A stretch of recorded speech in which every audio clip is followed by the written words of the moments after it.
Welcome to the Foundation Series, your deep dive into startup compensation with industry leaders from across the startup world. Join me, Matt McFarlane, a people operations leader turned compensation specialist, as we uncover the strategies and practices driving success in tech startups around the world. Hear insights from heads of people, founders, and experts as we explore how to build robust compensation frameworks that not only fuel growth and retention, but do so in the dynamic startup environment that we all know and love. Let's get into it.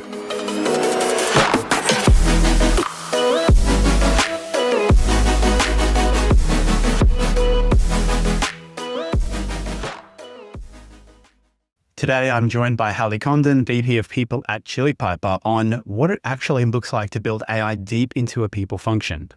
We get into how her small team decides what to automate and what to keep human, the company brain she built so that knowledge doesn't walk out the door when someone leaves, and the surprising context she's losing now that people go to the AI before they come to the people team. Then we dive into her sharpest take of all, why the usual promotion path makes you do the job for free first before anyone will pay you for it. Let's get into it. Hallie, welcome to the Foundation Series. Pumped to have you here. I think we're going to have an amazing conversation. But first, hello, welcome. I'd love for you to just introduce yourself and what it is you do at Chili Piper. Yeah, I'm excited to be here. So I'm Hallie Condon, VP of People at Chili Piper. We're a B2B SaaS company. We have about 150 employees around 36 different countries. So we're fully remote, and I work in a small team, but we are responsible for all of the people things, think from performance to compensation to hiring, and also AI adoption internally. I love it. And we're absolutely going to talk about AI adoption, but I've got to ask, 36 countries, what's the best and the worst thing about having a workforce spread across that many countries? Well, I'm like, thank God for companies like Oyster, because Lord knows how I would do it without somebody else helping, like managing compliance. There you go. It's my former company. I'll let them have a free plug. Yeah. So I'm like, thank God those kind of like places exist or companies exist, because truly I don't know what I would do without them. I think some of it's probably like the strength and the weakness are just like cultural differences, even just like around basic communication. I guess like a good example that I often use is like, you have like Eastern European versus like people from like Latin America. And the communication is just very like different in terms of like what one might feel is like warm versus cold, or like oversharing versus, not sharing enough. So that's always kind of an interesting dynamic. Yeah, I couldn't agree more. It is definitely a challenge from a comms perspective, I found, but I agree with you. It's a blessing. I used to love how much like I would learn about the world and just like different cultures and things like that. It was an incredible thing. So yeah, it was one of the most fun times of my life was working at Oyster and just having that kind of diversity. So it is cool. It is cool by all means. But we are here to talk about, of course, the topic that just seems to dominate the agenda everywhere, which is AI. But I want to understand a little bit about, where we're using it most effectively, because I think sometimes it's easy as a company, and I find myself doing this sometimes, where I'm like outsourcing AI in a way that doesn't make me happy, and to do the things that maybe just less well equipped to do, but that feel a bit like, boring or drudgery or whatever it is. So I'd love to start by just understanding, like, how does AI show up today in your people team? Like, what does it look like? Where does it go? What are you doing with it? Yeah. So I think one of the things, like sort of the story that we told internally around AI kind of from the jump, is that we really wanted people to use AI to be able to kind of like take off the load of some of that work that like drains you, so that you can spend more time on the work that brings you joy. And so that's really been kind of like how we've focused and like looked at using AI. So for both me and my counterpart, we, are kind of like, what things don't we like to do? What things do we feel like we're procrastinating on? I guess with myself especially, I have ADHD. There's a lot of like, there are admin tasks that I just like, God, I can't stand doing that, man. I wait very much until the last minute. which doesn't feel good to me. And it would be better experience for the employee if like the thing just happened faster. So that kind of thing, like, so I'll give you a good example of something specific that we've automated. Separation letters, I used to send them out to anybody who offboarded. Didn't matter if it was, you know, voluntary, involuntary termination. I always send a separation letter. I use the same template every time. I literally just, you know, would hand put in the information, you know, save to PDF, use an email template, and, you know, send it along. Is that like so time consuming? No.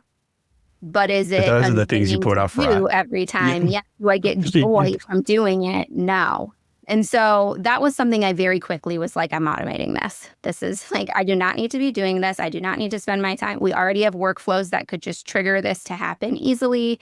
That was like one of the first things I automated. So it's just stuff like that where I would do it once and I'd be like, I don't need to do this. AI can do this. But obviously, like there are things you have to do sometimes that you don't like to do that'll be part of your job, and there's not a way to like delegate it, or the best decision isn't necessarily to delegate that, right? Like, I don't love when people have like complicated issues that are just like, you know, someone did something terrible to another person, but I still should be to deal with those issues. I should not delegate. Not automatable, yeah. Or should it be automated? Yeah. So we've delegated a ton of like admin level work, or we've just been able to add like different checkpoints that like we didn't necessarily have in place before. And not like, I feel like that makes it sound like, oh, we're adding bureaucracy where we like didn't have it before. But there's like certain things where it's like people get a specific budget. Like you get a development stipend that you have, like there's a budget each individual has for the year. That stuff, when you're a team of 2 people for, you know, around 150 people, like it becomes time consuming for us to like manually check what the budget is that you've spent versus like what you have remaining. And so there are probably times where some people got more budget than other people just because like we didn't have the time to like really check.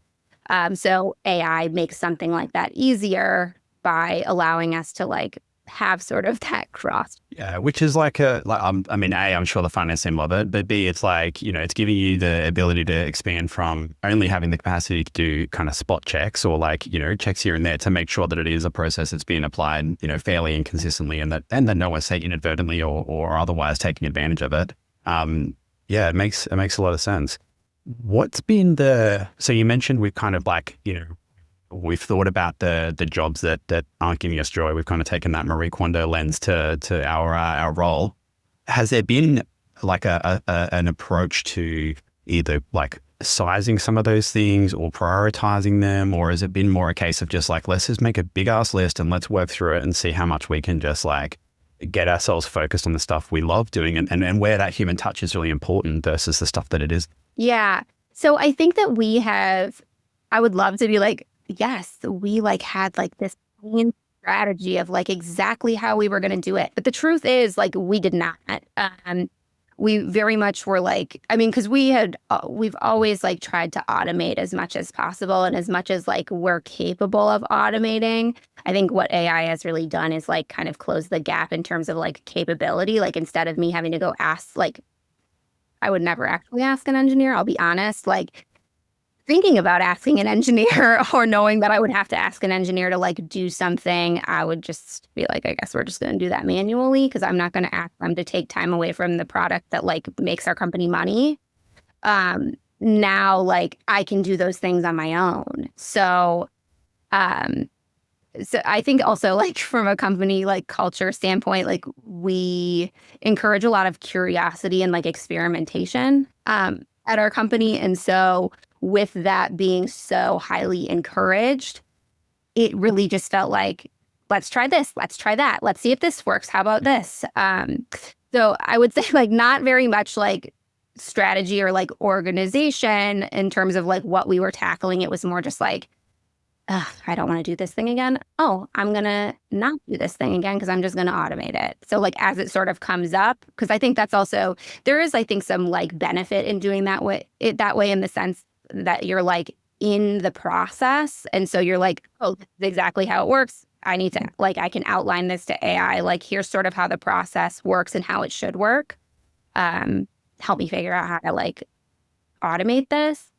But I would say that like we do sort of like think through, is this the thing? Or like, should this be automated? Because, I was going to ask you, when have you kind of pulled back? AI, is this a workflow, or should this be done manually? Because there's also a lot of things, I think, especially in the HR space, that like they can be automated, but it shouldn't necessarily, like, you shouldn't have an agent doing it. It like things with pay, as an example, you can set up a workflow for that where you know like exactly deterministic sort of outcome. You should not have an agent just do it. Let's pay him $150,000. Yeah, like there's something. Just plucking numbers out. Yeah. Agents and AI not good at the number crunching in their own in their own model. That's for sure. Yeah. So I think we definitely looked at that, and then I think also sort of, again, probably from like the jump with like using AI, there was always sort of this understanding that like you delegate the things that don't need your judgment. So like we hire people here, or I guess like probably most companies, right? Part of why they hire an individual is based on like the judgment that they have and the decisions that they make. And so you don't want to delegate that to AI. That's something that you should maintain. Yeah, that makes a lot of sense. Maybe a bit of a meta question that just came to me, but do you use AI to assess whether or not you should use AI in like that approach? Like, have you kind of come up with a bit of a list and because you rattled off a few things here, which are really great considerations. There's things that AI is natively weak at. There's questions around the kind of outcome we should be looking at. Is it an agent? Is it deterministic? There's the things that shouldn't be automated, the like deeply human kind of moments. Like what's the, like there's these layers here almost to this decision-making process. How do you go through that at the moment? And I, by the way, I appreciate this is messy because I also want to recognize that so many companies are still like adopting this. And I think to your curiosity point, like being able to go, this kind of sucks. And I reckon AI can kind of do this. Let's see if I can figure it out. Right. But yeah, I'd love to hear how that evaluation process goes. Yeah. So I wouldn't say it's stuff like, well, I guess technically it is like we have a tiered system. And I'm like, I kind of forgot about this until you brought it up. Oh yeah, we're doing this. Yeah, I mentioned to you I had launched a big project today, and the project was our company brain. And in the company brain, like in our root file, there is like a tiered system on the things that should be sort of like automated or delegated to AI versus not. And so if people bring those up, it should flag it to them as like, is this really something we should be having AI do? And a lot of that is like comes around judgment, where like no matter how much context AI has, like ultimately like the decision should still be put back on the user. And so we have a lot of that we've sort of like built into this like company brain kind of tool that we've rolled out to employees so that, we're forcing people to kind of, I guess, think about some of that a little bit more. Okay. You said something really interesting there, company brain, that I've heard come up a few times lately. I'd love to understand that a bit more and kind of how that's what's it trying to do for the company? Yeah. So essentially what we've built is like, the way we sort of set ours up is like, it's a GitHub repo on, like in the back end, but then people essentially use it through Claude. But it's got basically context about our company. So like how we do things, the decisions we've made, we were, I guess, set up really nicely for that because we document all of, like, before AI, we always documented all decisions. I was just speaking to another remote first company the other day, and I have to say they're the best equipped for something like this. Because everything is like written down somewhere. Yeah. It's got like decisions we've made, just, like, again, how we do things, our goals, things like that. And then It's essentially got like a skills library. I think I started it. So this is our version 1 that we launched today. It's got like, I think 120 skills that we have in there so far, but we've set them up as part of like role packs. So like for each role, so like for account executives, as an example, it has a context document for them, like what are their goals, what are like, who are the important stakeholders for the role, all of that kind of thing. And then it's got the relevant skills for them. And so when an individual onboards, it will surface the skills that are like 3 skills that are specific to their role that will be helpful to their role, how they're helpful. But then the onboarding process also asks about like, what are the points of friction for that individual? So then it will also recommend other skills that exist in the library of skills that are also relevant for them. So basically what we're trying to do with this is not only just like build context so that we can do things better or make things more accessible that way, but also just making AI more accessible or feel more relevant to the user, because not everybody is going to be a builder with AI or have that like kind of AI curiosity. But like also if people can't see how it helps them in their day-to-day, there is no motivation for them to use it. Yeah, there's like it's the what's in it for me, right? Yeah, so that's a big thing. And I mean, we have skills too that like somebody could just browse all of the skills that we have in our library if they want to, or they could, we also have a skill that's like, I'm having this problem. Do we have a skill that could solve it? Or one like, and it will recommend either one that you could use as like a basis to like build your own, or, it can, we also have something to have it help you build a skill if you want to. So many different pathways I want to go down on that topic, by all means, which I don't know how much time I'll have to dive into it. Where my head immediately went to though, is I wonder how much, and I wonder if you have thoughts on this, is like how much this involves the role of like traditionally like L&D functions. Like I used to work for a company years ago that had a librarian. There was someone who had, they were responsible for a room which held all of these books and all of these things. And I mean, look, not all of it was company context. Some of it was like reports we had written or publications and things like that. But it was their job to make sure that it was accessible. And I can really see that role in today being, how do we curate a skills library, an AI skills library where, they connect to each other in relevant ways. Like how do they branch between one another if there's relevant information? But yeah, I find that so fascinating. But I guess maybe the one question is, how does all of this get managed? Like who decides that the ledger of Chili Piper decisions gets updated with, something versus not? Versus like how is all of that handled? So the decisions one is easy because like I mentioned before, so we go through a decision memo process for pretty much any big decision. So basically, I've just set that all up to be like a workflow. So we have a skill that will help you write the decision memo. It'll generate the document we have a decision memo out right now on if it's going to be in Notion or in Google Docs, which is how we currently do it.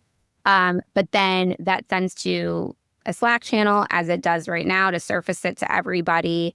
And then also it will automatically put it in a decision memo index that we have. So that's all automated. Nobody has to worry about that, because we do want every decision essentially searchable. I guess there are some that we have that would be close to specific groups, but we have specific decision memo databases that will be set up for those, so that we still have them, but they're not everybody would see them.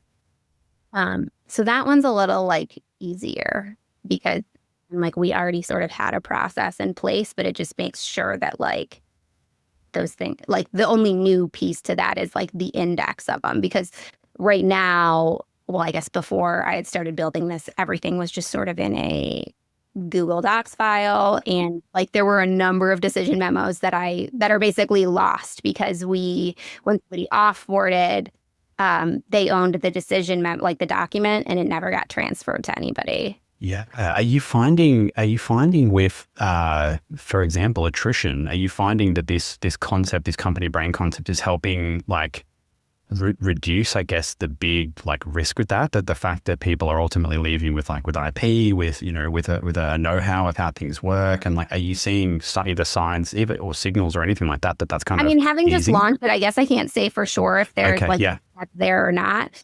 But I think the ideal is that yes, like if we make things easier for people to document by like just saying like either like we have the memory set up with this as well. And like if we have that, then like that's like we have something that we can work with rather than just relying on somebody to tell us something. Uh, so yeah, so I think there is like potential long-term benefit with that. Yeah. yeah, But interesting. Again, I'm just my I mind is know going so crazy much with like, oh my gosh. you're Yeah. really just limited by your imagination though, aren't you? But I would feel like there's probably some sort of offboarding agent that's like, hey, these are the gaps in my memory. Can you help me understand this more, as someone's kind of walking out the door, rather than having to be like, That's what do I such a do good again, idea. and write a list? That's a great idea. I'm like, I delayed, like, so I should have launched this project earlier this week. And I was just like, oh, let me just do this thing really quick. Let me do this thing really quick. And then it's Thursday. And I'm like, I need to get Love this this out. scope creep. So like, you need to draw the line. You can Yeah. keep doing this. Mhm. But like, yeah, because But launch the originally I'd only MVP. planned to launch this with like, I think like 10 skills and Yeah. done. Just a slight jump. Yeah. That's so interesting. Mate. And so I guess the question back to this kind of like idea of like helping AI, like AI helping us get rid of the jobs that we don't like, is like, how are you seeing your team change? How are you seeing the company change in terms of like your day to day, like the work that you're doing, like the work that you're maybe getting to that you weren't previously? I know you mentioned the one example of like, well, AI now has this capability. It can do this in its sleep, or it's maybe checking expenses or something like that. So that's an expansion of what the function's able to do. But what are the things that now, like, we have more human hours in the day that we can spend doing, more important things? How is that showing up for you? Yeah, well, I was gonna say if I didn't have AI or wasn't able to automate some of these other things, like there's no way I'd be able to like manage, like build out this entire company brain thing by myself. Um, so I would say that that's one obvious way. But I also think that it's interesting because with the use of AI, there's some things like I'm just not hearing from people as much on anymore. And some of that, I think, because they're utilizing other things or Oh, like a chatbot or something, you mean? Like to yeah, reach out and potentially, understand, like the company. yeah, Yeah. which is like good and bad, right? Like Yeah. some of it, it's like I think a lot of this job, and especially I guess like based on the way you do it, I think a lot of people first companies, like if you work in HR, like you, I mean, like you do well based on like the amount of context also that you're getting from people, and having less conversations with people potentially because, they're going to AI instead of coming to us, like that means we're getting less context from people. And so we have to find other ways. So Oh, I think, okay. Say more about that. yeah. So I think that like one of the things also that I've been exploring with like the company brain is like, I don't want, one of the things like I would say I care about a lot, but also one of our founders cares about is like, we don't want to set up a situation that's like big brothery. Like we are very much like, we care a lot about people having autonomy.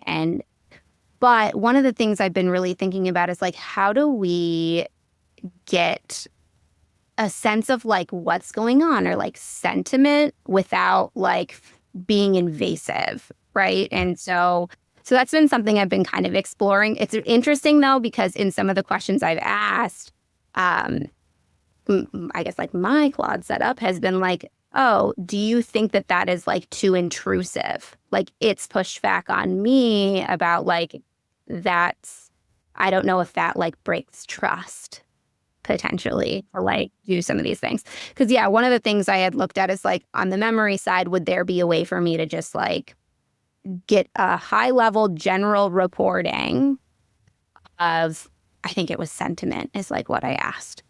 And it was like, well, I don't know, you should probably like tell people that you're doing that. And then I was like, well, will people not want to use it then? And I was like, I don't want that either. So I was like, we'll come back. Yeah. And I don't right now.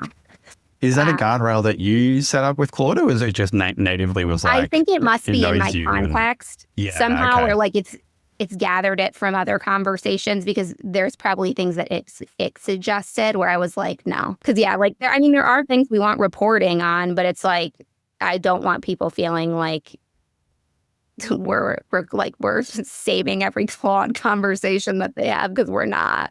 No, and what I was going to say, I saw, I'm pretty sure it was Zapier saying something about them trying to default more to Slack conversations happening in public channels versus private DMs. And I felt similarly in the sense that it was like, I see the value in that. And obviously it benefits the company greatly from a context perspective, but some stuff just has got to be in a DM, right? Or certainly you don't want people to lose the feeling that they have the ability to air something that maybe isn't, I don't know, refined or polished enough or right for that public channel, where maybe it's to do with, safety or something going on at work. But certainly I think just the idea that everything I say would have to be said publicly in my company would be daunting and would probably prevent a lot of like either reporting or innovation or ideas or something like that through some fear, whether it's real or not. Yeah, there's some things as well that we've like specifically set up, like the memory piece, not to like retain. So like somebody was putting something in there about like they need help with a difficult conversation because like this person's driving them insane. We don't have that saved too. Yeah. Okay. Because like, I do that sometimes too. I'm like, I need your help figuring out how to like say this nicer than I can think to say it right now. Well, it's like those kind of things, right? It's still a human moment. Yeah. Yeah. Like I don't need Claude to, save that. But again, like, so those are things I think that it's like, it's interesting because like those are conversations we're not having as much anymore. And my assumption is that it's because people are using AI for it. I mean, I am still having some of those conversations, right? Because Claude, like I work with our CEOs frequently, and people often come to like, one of our CEOs has like 20 direct reports. And so I'll have people that'll like come to me and be like, how do I present this to him? And I'm like, okay, let's talk through it. Let's like, here's how I normally do it. Like things like that. So like those conversations are still valuable for people because Claude doesn't know everything I know about our CEO, or like hasn't witnessed those kind of conversations or things like that to know. And so I think, like I still have those conversations. And I think my hope originally was like, oh, I'll have more time for those kind of conversations than I did before. But like, I'm not getting as many of them. And so I think what AI is doing though, is like helping me have more time to like spend on like things I probably wouldn't have otherwise had time for. Like, one of the things I've like been kind of like looking into deeply is like our metrics that we're using. And like I think not only is it like giving me more time to do that, but it's helping me think through them more, like refine some of my ideas or, just like different things like that. Okay. So you're super interesting. So yeah, it's helping you scale the team, in some ways that you wouldn't have been able to before, and ship things that you wouldn't have been able to before. It's, giving you a chance to focus on some of the, maybe the nice to haves and now other things that are like more critical. Interesting side effect though about, as you're saying, like maybe seeing less kind of reach outs from the team. I was just like, I hadn't thought about that really until like this conversation. Yeah. Well, I mean, this is the first time I've heard someone verbalize that. So it's super fascinating. Because it's just like, I would love to say that like, that gives us more time to do that. I would like it to. In theory, we have more time for those conversations. We're just not getting as many of them. So yeah, that's like good and bad, I guess, depending on if you like having those conversations or not. Interesting. All right, I want to last question on the AI one before I want to go in a different direction. But we've obviously seen some like really massive sort of public walkbacks on AI and companies that have probably moved a bit too fast, maybe got it wrong. I won't name names, but they've walked it back, had to rehire people that they got rid of because of AI, things like that. What, from your perspective, and I want to qualify this, that this is two people's outside in perspectives, but what, from your perspective, what do you think they got wrong that, maybe they should have factored in those sorts of approaches?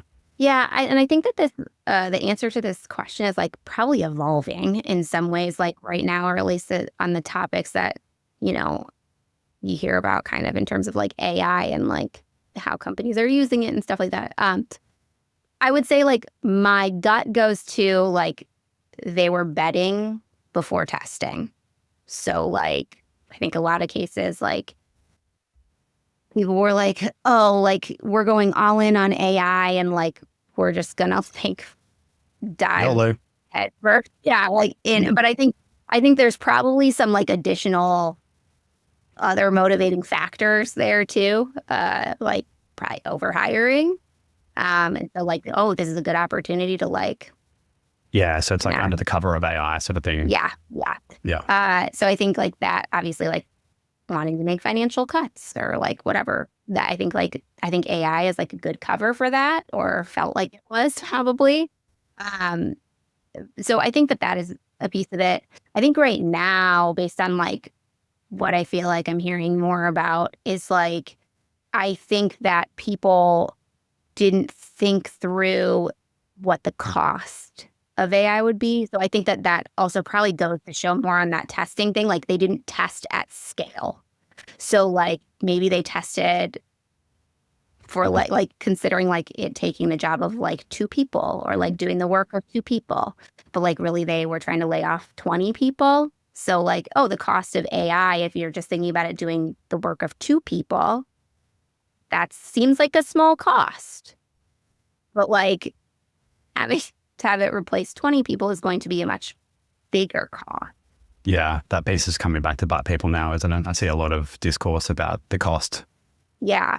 I feel like that's like one of the big topics you hear about right now is like the cost of AI there's not enough ROI basically on it, or like human labor is becoming like cheaper.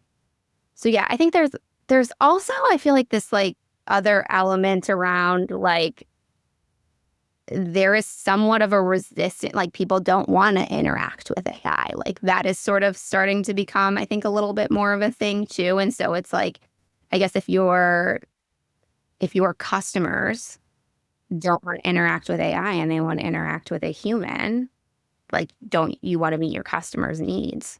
This is going in the exactly the direction I wanted to go, which is like how I think this kind of like rash approach to AI in some cases.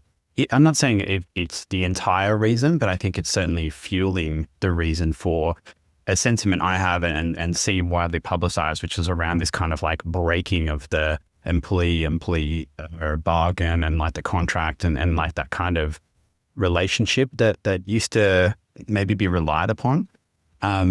I'd love to, I know you've talked about this on LinkedIn before, like I'd love to get your sense of like what you're seeing about how that relationship between employee and employer is changing. I know certainly like generationally there's adjustments there as well. So what are your thoughts around the sentiment at the moment?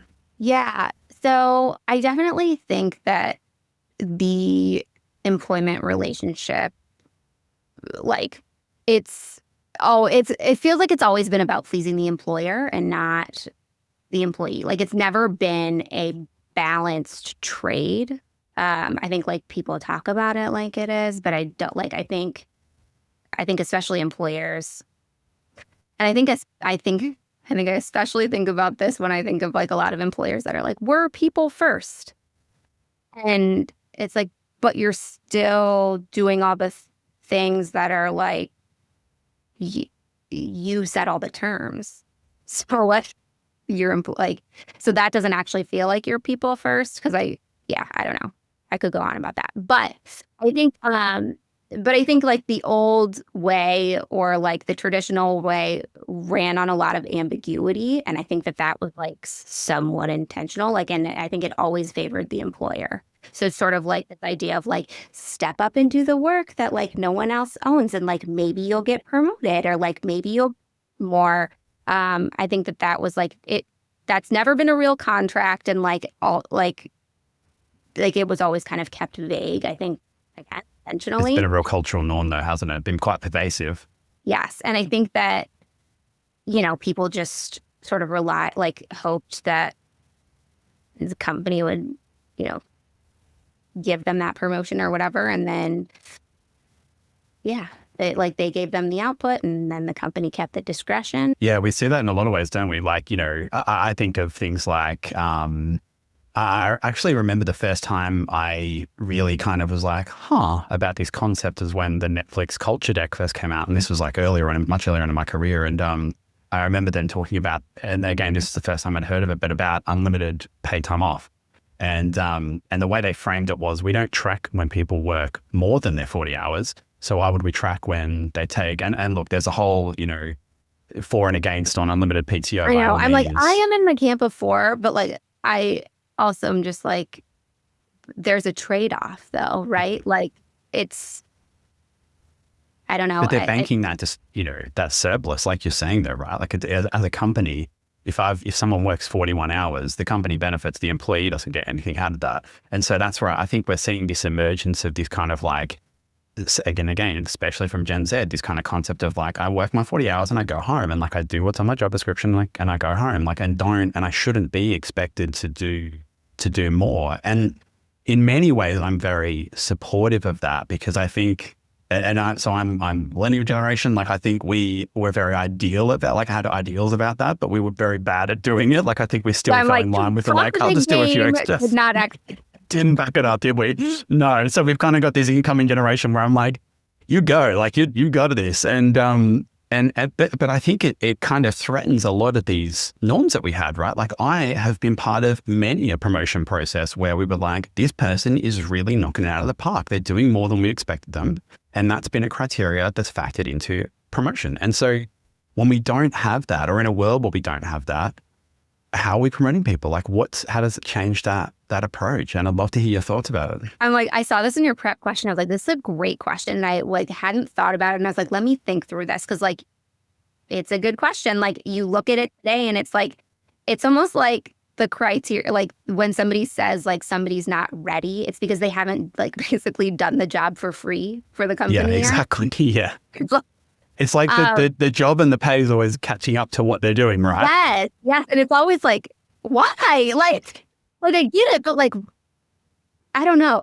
Cause like I will say like, I think there are some scenarios where that could make sense. Like we've done things before where it's like, somebody internally is like interviewing for a role and like somebody in the interview process might not be 100% sure on them in the role. And so what we'll end up doing is like doing a trial period. Like we'll normally adjust their pay somewhat. Sometimes like, I guess it sort of depends on like, what is their current pay now versus like, what's the new pay? Like if somebody were going to like lose money essentially from doing this like trial period because maybe they have a variable and like this other role doesn't, like we try to balance that. But like, so there are scenarios where like, I think that can make sense, especially if you're like not sure and ultimately the person does end up benefiting from it. But I think that like to address this, I think you would have to like get better at assessing people's impact and potential instead of just like rewarding whoever overfunctioned the loudest in that cycle. And then I think the company would have to be willing to like invest in the role you need somebody to grow into rather than like extracting the work to then reward it. Yeah, like the unpaid trial essentially. But I do actually like the idea of, so I think first and foremost, I think you're right. There needs to be a disconnection between, oh, you've already been doing it for free anyway, and we're going to reward that because that obviously then just incentivizes the same thing. Maybe that will break itself if when one day. Some scenarios where that like can kind of happen, right? Like a role sort of like changes and evolves and you don't realize like the amount of responsibility maybe that it has. And so like there are scenarios happen. Like, okay, the checkpoints happen. We've realized this has organically grown. Yeah. Yeah, but I would say that's not the norm.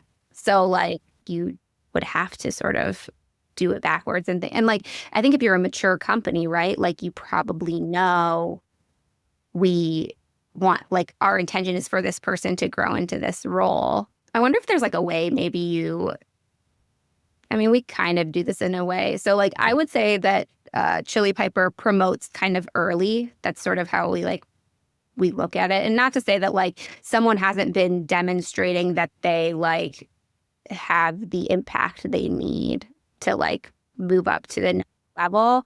But we don't put a specific time period on like, you have to have been in this level for X period of time. And if you haven't been, like, you can't get promoted to the next level. I'm like, I like that in some ways. Like there's certain situations where it bothers me, but it's something our CEOs really believe in. And so, but so what we do though is we like when we promote somebody though, we promote into the bottom of our pay range. And so like that's very transparent. Like people know that the idea is that like you move up within the pay range, right? But I think that like, and I don't know that maybe other companies do that too and still do it the same way. But I mean, I guess like the alternative, right, is like you're going to promote somebody into the 50th or like the midpoint pay range. Which I'm like, maybe some companies do that. I don't know. We don't. The reasoning it's the we wild, give wild is west we promote sometimes. early. Yeah. I do like the trial idea as well, though, and I think that is a great.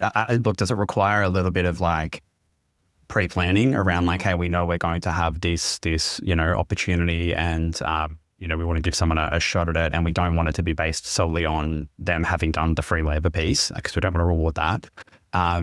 But I do like that idea, and I think that's a missing piece of kind of the the performance potential equation that tends to come up. And I mean, I don't see this too often in the sort of sub 1,000 companies, but so often there's people judging your potential without actually ever asking you and if you want to be promoted or if you want to take a step up or something like that. And I think often it results in this kind of Peter principle, right, where it's like, hey, you're phenomenal at your job, I'm gonna make you a manager, and now we're also not going to equip you in many cases. Like, and so now you're like, why we also don't, like, with our compensation, we don't pay more if you're a people manager. Like, yeah, cool. Okay, like, so you're there because you want to be there, or you're great at it, or something, as opposed to having to chase the money, which is common, right?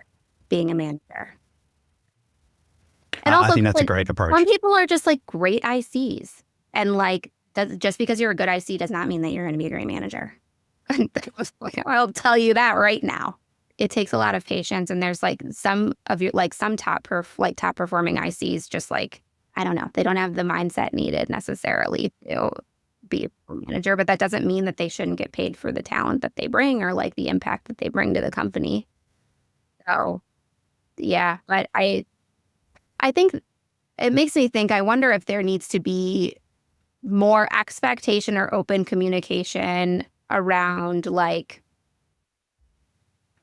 like growth and potential, around, I guess, like sort of around the idea of like, if it's a trial, I guess it goes back to the trial period. If you can move up and you're not performing at that level, there is the potential for you to move down if you're like, and make it feel less of a demotion. I don't know how you do that, but yeah, I think if there was a way to make that feel like less of a demotion, if somebody isn't able to meet the needs of the new role or the next level.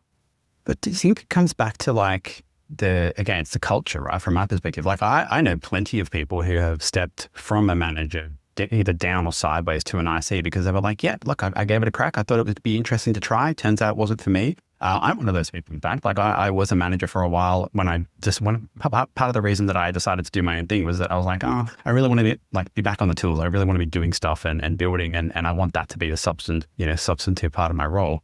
But I think it comes down to like, do they feel like it's safe enough for them to say, hey, I tried this thing, I didn't love it, or I wasn't great at it, and when we all agree that, and I want it, but I know I was great at this other job. Can I go back and do that? And I think being able to facilitate that's something that a lot of companies could probably benefit from. I think that's hard for some people though, like to take definitely step back. A lot of status, like in pride terms of and pay, yeah. That's hard. Yeah. But yeah, I feel like I went off track with like the answer to this question, but no, that's okay. This is now a brainstorming session. I answered it enough. Definitely. I think the point is that we're all still figuring this out together. Yeah, like none of us truly I knows. don't have a real answer, but I have a guess on what you could do. I actually think, and I think this really hooks in with what you were saying before around company brain and the fact that you are in this remote work environment where a lot of this stuff is being documented live. When I think about what a promotion fundamentally is, it's like you're stepping up in the scope and responsibility and the impact that your role's having. And I think one thing that, again, companies like yours are uniquely placed to do is to have a relatively live read on that. I mean, if you're writing a decision memo, ultimately a lot of the signals that indicate whether this role is someone who's responsible for their own work or they're responsible for the work of a team or the work of a department or something like that, those sorts of signals are being picked up, right? And you'd almost be able to have this kind of like early warning radar to say, oh, hey, I've noticed that Hallie's actually doing something that's more indicative. So we're in the middle, or I guess not the middle yet. We're still at the beginning of an impact assessment cycle, which is basically our version of a promotion, or not promotion, performance eval. And this cycle, I launched a tool for employees that we called like an impact intelligence tool. The way that it's set up is it's basically so we use performance principles, and then like there are specific, I guess, versions of the performance principle that are specific to roles. So like, and then you, I guess, map them also to like job level expectations, but they're also, I'm making it very complicated sounding right now. There's also like the principles match up there too. But anyway, so the tool has all of this information for the company, for your role. It will have, like, you can plug in any of like your priorities for your team, goals for your team. If you are like in a quota carrying role, you can put that in there too. And then I've also set it up too, so like you could put your last review in there, and then any other feedback that you've gotten during that last review or along the way. And then what this tool will do, so right now they're just doing like a retrospective for like the last 6 months or whatever. But what I've been testing out from my side is how it would work is like you would get every week, you would get a retrospective on like what you've done, where that work sort of fits in your performance principles, where you might be weak in your performance principles. And not to say that like, here's those things that you should do, but it sort of flagging it for you to know, but then also for you to potentially have a conversation with your manager the next time you have a one-on-one to say, hey, am I doing enough in this area? Like, so as an example, there was one thing in our strategy that like I had said that we wanted to do here, and I haven't started it. But I had a conversation with my manager, and I also have like granola plugged in. So it's getting context for my meetings about is this right to be deprioritizing this? Like, I've deprioritized it. And he's like, yes, I think that is right. So now my thing also knows that. But then at the end of the cycle, it can take everything that it's done in those like weekly check-ins. So then I feel confident also about all of the things that I have like recorded in my like cycle of like the things that I've done. Because half the time when you have to go do your self-reflection, I'm like, oh, shit. Let me go like, yeah, what did I do again? What I've done, because I can't remember. And then I'm like sure that I've forgotten things. So yeah, I think it gives people a pretty good like picture too of like, here's where you're like overachieving, here's where you're sort of meeting the mark, and here's where you kind of need to do a little bit more. I think that also sets them up too to feel like, I guess if you're not meeting the mark, ideally, if you would have done this week by week, you would sort of have that heads up and opportunity to correct also. So yeah, I'm like, we'll see. I'm still getting I did a pilot, and then we'll see how like the feedback that I get from other people. Most of the feedback I've gotten so far for the cycle has been pretty good. So hopefully it will be. We had some people that were a little bit skeptical. They're like, we'll see what kind of AI slop this brings up. And I was like, let's try it. Let's just at least give it a crack and see what happens. Like, yeah. Why are you guys gonna say this about the stuff that I work on? I'm like, come on. Like, you don't want to DM me about this? You want to put this in a public channel? Yeah. But talk about psychological safety.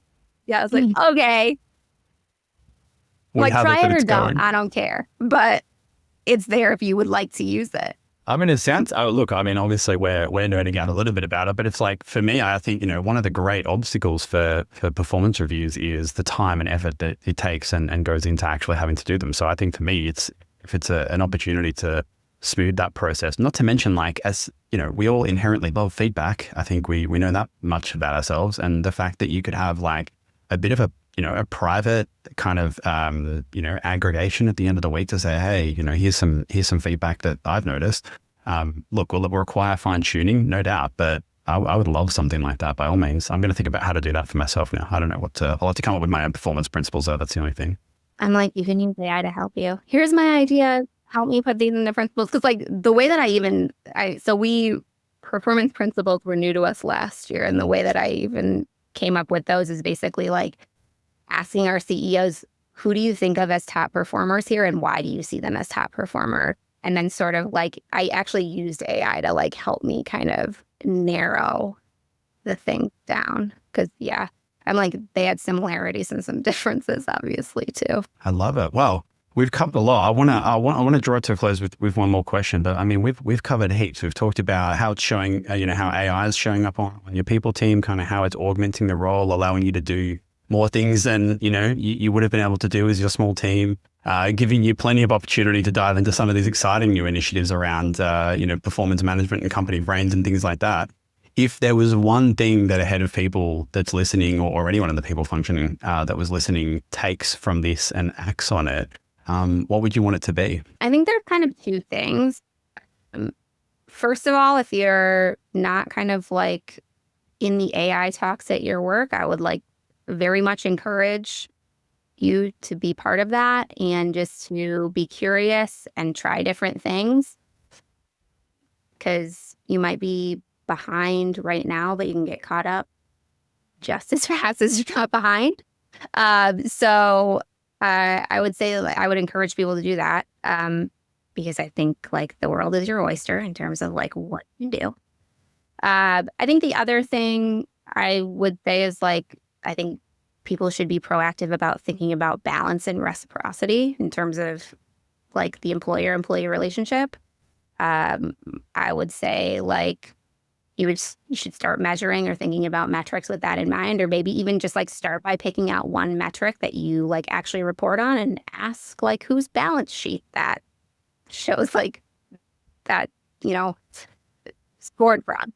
And then if the answer is always yours, then like maybe that's some work for you to do in terms of like, rethinking how you look at that, or so that would be. Yeah, I think that's sage advice. I appreciate it. Well, thank you so much for joining me. This has been a really interesting conversation. I think we've come up with a whole bunch of new products for your roadmap as well. Yes. Oh, I love it. Well, thanks for joining. And I've taken a lot from this conversation. Cool. Yeah, I had a lot of fun. Thanks for joining us on another edition of the Foundation Series. Make sure to head over to our website to subscribe to the Foundation Series for monthly editions featuring future interviews on startup compensation. In each edition, we'll explore the different strategies, trends, and challenges faced by startups around the world. If you have a burning topic you'd like me to cover or a standout guest that you want to hear from, drop me an email so I can dive deeper into the compensation topics that matter most to you. Join me next time as we continue to uncover the strategies and practices driving success in global tech startups around the world. Thanks for listening.